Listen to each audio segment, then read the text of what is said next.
Salve, salve galerinha, tudo bem com vocês? Hoje vamos dar continuidade à aula sobre ditadura militar. Como a gente terminou o governo Costa e Silva, agora nós vamos ver o governo Médici. E no governo Médici a gente pode dizer que é o processo mesmo que cria-se uma ditadura, é um processo de linha dura. E aí o que vai acontecer? Uma das primeiras ações que esse cara faz é começar a perseguir as pessoas que eram contrárias à ideia que estava sendo firmada pelos militares. Ou seja, implantando uma censura. Além de caçar pessoas, criar inimigos, ela vai criar uma censura nos meios de comunicação.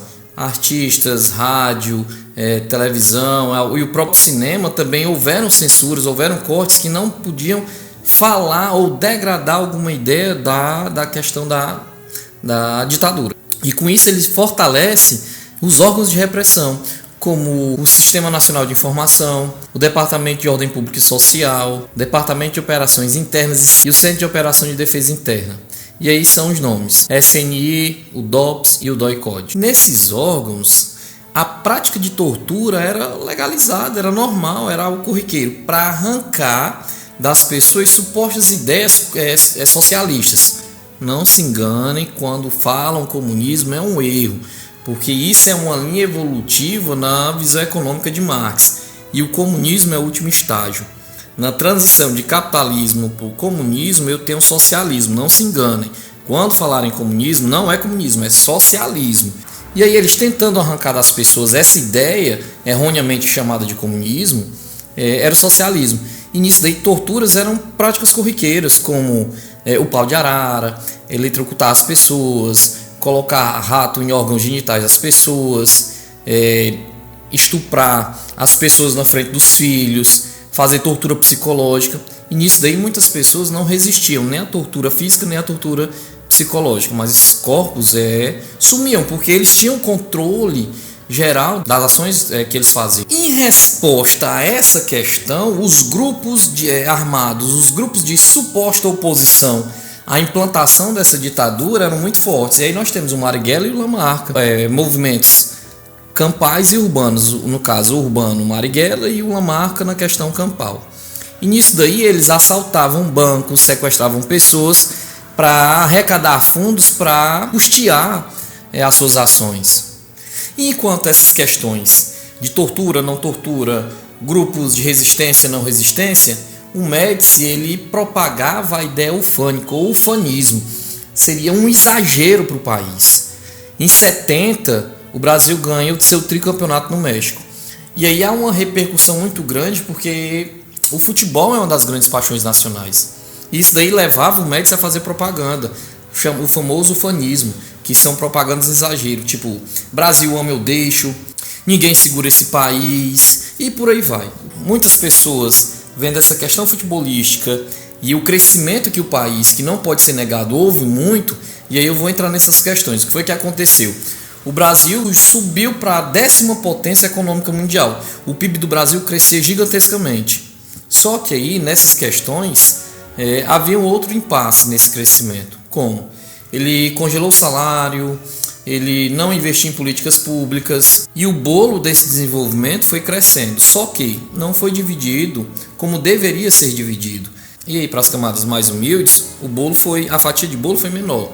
Para as camadas mais ricas, ela foi maior, distanciando uma desigualdade social cada vez mais a níveis de comparações de países de primeiro mundo e países pobres, extremamente pobres, a níveis haitianos. E nessa situação a economia do Brasil subia 11% ao ano e a inflação baixíssima. Só que o que acontece? Isso tem um prazo. Por que tem um prazo? Porque como ele não melhorou a qualidade de vida das camadas mais humildes, isso chega a um ponto que tem um impacto.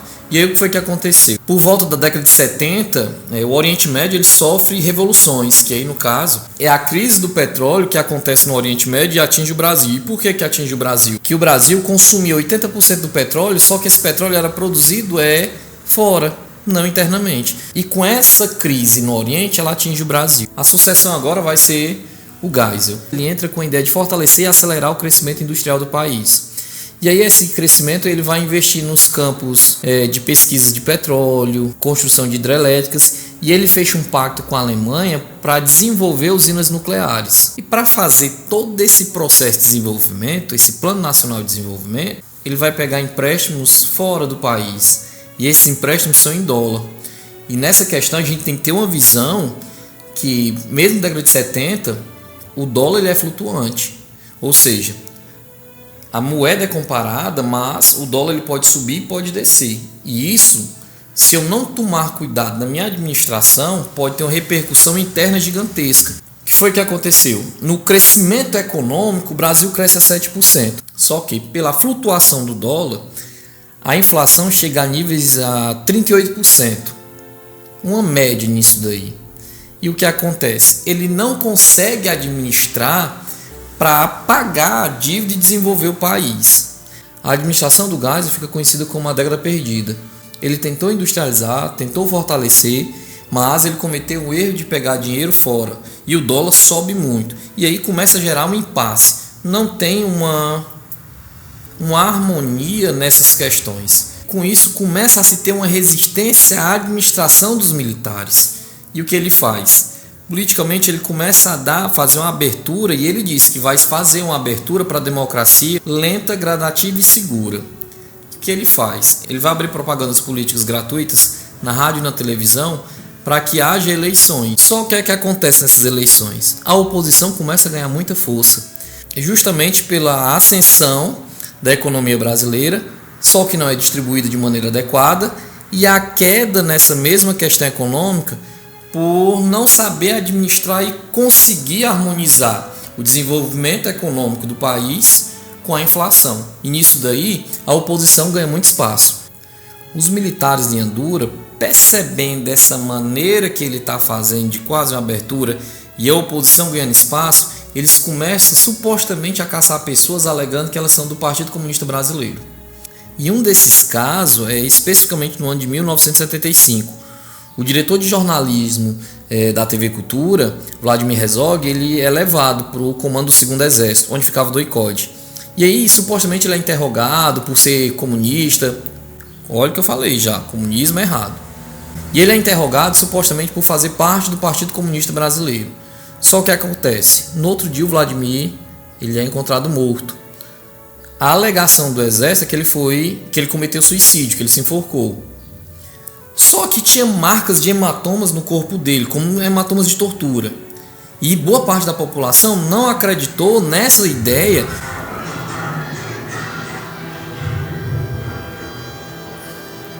A maioria da população não aceitou e nem acreditou nessa questão de ele se suicidou e tal. Não, por conta da questão dos hematomas. E nisso daí houve uma repercussão. As eleições, como ele abriu para uma certa oposição, ela tem uma vitória expansiva, gigantesca.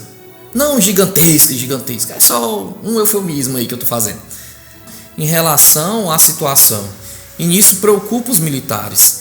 E aí o seu Geisel, ele mostra a sua carinha belíssima autoritária. Ele cria o plano de Abril. Ele cria o pacote de Abril. E esse pacote de Abril era que reservava o número X de cadeiras para a situação. Ou seja, o medo de abrir uma eleição sem ter números para a situação, a oposição ia ganhar. Por quê? Por conta das questões econômicas. E com isso, aquela garantia que ele fez de reabertura, ele vai modificar o ato institucional número 5. Ele vai devolver às pessoas o seu direito ao habeas corpus. Olhei pra ele e falei, yes, nothing. E o que é habeas corpus? É só você não ser preso ilegalmente. E aí nós vamos para a administração do seu João Batista Figueiredo. E nesse contexto de transição de Geisel para o João Batista Figueiredo, muitos grupos sociais, artistas, jornalistas, estudantes, operários, religiosos, começaram a ganhar as ruas reivindicando a abertura e o fim do regime, uma volta à democracia. Isso mesmo antes de João Batista Figueiredo assumir. E quando João assume, o que vai acontecer? O movimento operário está ganhando muita força. E o ano de 79 ele é crucial para as mudanças no país. O que vai acontecer? Tem uma missa relacionada aos operários e a partir desse contexto cria-se uma ideia cada vez mais forte na sociedade de democracia. E aí acontece uma abertura para a criação de novos partidos políticos. A crise econômica está cada vez pior E a impopularidade desse sistema, do sistema de governo militar, está cada vez mais indo para o brejo.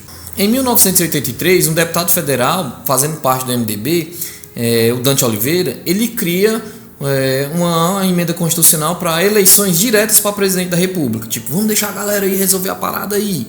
Só que o que acontece?